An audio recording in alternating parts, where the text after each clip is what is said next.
Hi, this is Iris, and welcome to Parapopulous. Today's episode, Bishop Boo, or I Mass Hurry. Alright, so it's not one of my better written icebreakers, but I mean, it's okay, right? Alright, so this is from a post on April 21st, 2016. And the original post and links and all that good goods will be on the bottom. You can go back, read my original blog, go back and find the article I linked it from. And yeah. Anyways, let's jump into it. So it was Carrie Lander's first time in a cathedral anywhere. She and her family, her husband, her two young kids, made the trip to Norwich Castle. She took some snaps, some pictures, some lovely, lovely photography-like things on her mobile phone. And she didn't really realize she got anything until she was looking through them when she got back home. And she noticed what appears to be a bishop's hat and robes going along an upper level, though there was nobody there when it was shot.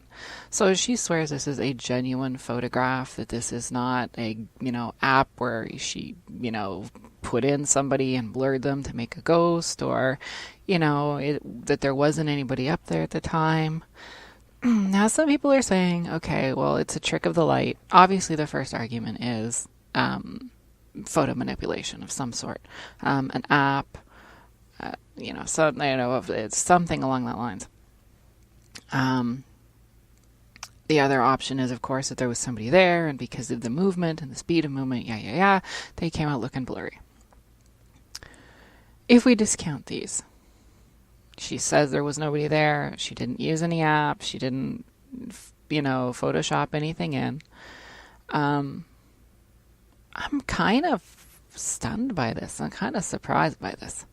Now, here's why. Okay, the building is an 11th century building. It's allegedly haunted, and there are, 12 bishops or so buried within the cathedral itself. So, the possibilities are definitely there. I mean, it's got the age, it's got the history. I'm glad it didn't spoil their experience. Do you know what I mean? Like, even though it was after she got home, it wasn't like, oh, I can't believe we're never going anywhere historical again. Listen, go visit your historical sites. Go learn your history. If we don't learn our history, we are doomed to repeat it. I think we're seeing that now currently, and that's all I'm going to say on that subject. So we're going to get back to this. My big thing why I'm surprised about it is this is a religious man. I was going to say person, but bishops are men. I'm surprised that they haven't passed beyond.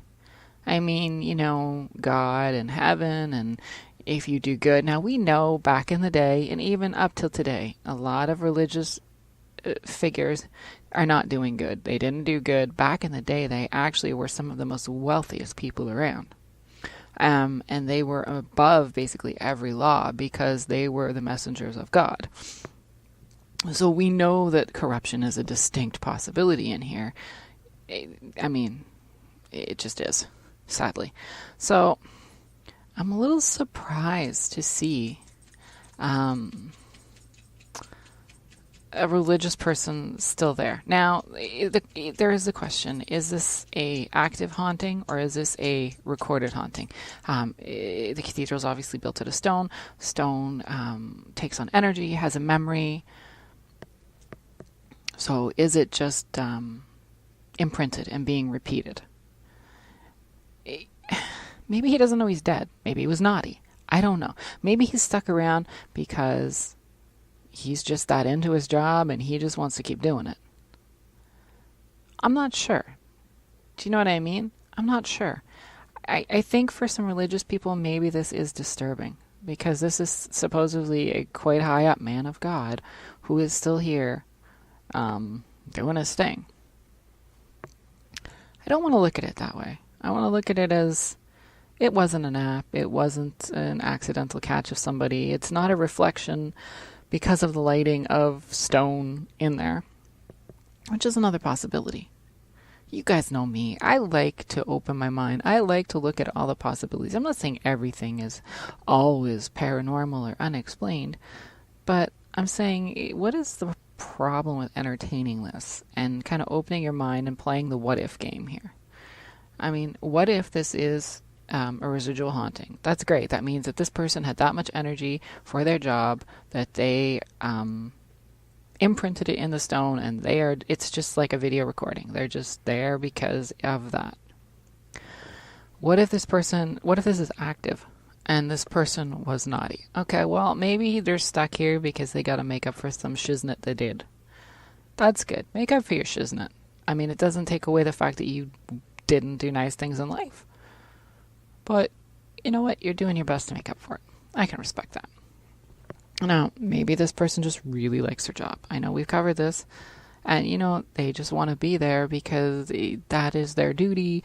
And they took it on seriously. And they just have that much belief or hope. That's pretty cool, too. I mean, to have that much faith in something, it's pretty cool. I don't know what it is. I mean, I wasn't there. Could it have been a trick of the light? Sure. Could she have opted in? Probably, but she's got 2 young kids. Anybody who's ever had a young kid or 2 young kids or multiple young children, there's not a lot of time. I'm just saying, you guys are going to have to forgive my voice as well. I've been really sick, so I kind of don't sound the best I could today, just as a footnote here. So to me, I don't think looking at just practicalities. I mean, I know apps are easy and all this stuff. I got it. But, I mean, why would you waste your time, honestly? I mean, when time is that precious and you got that much going on, I don't know. It doesn't make a lot of sense to me. So maybe she caught somebody unintentionally. And just because of the lighting and her angle, it seems like this person is ghostly and all of this.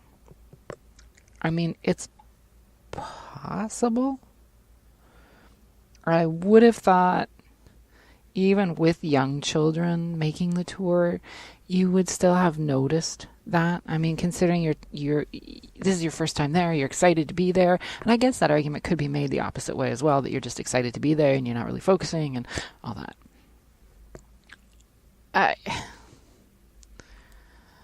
I just think the possibility here is pretty good. I mean, if you were devoted to your job, if this was something that actually had a calling to you, you might have just imprinted enough energy.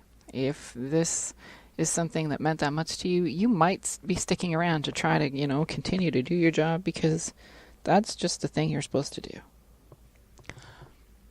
I don't know. See, this is where we get in these arguments of, oh, it's this or that. Listen, none of us were there except for them.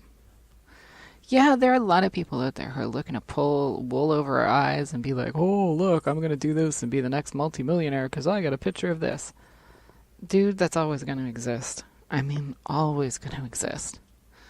But having been a person who's experienced things, not had a camera, number one, or not had another eyewitness, because sometimes these things are subjective to people who can see them, or to being in the right place at the right time, under the right conditions even.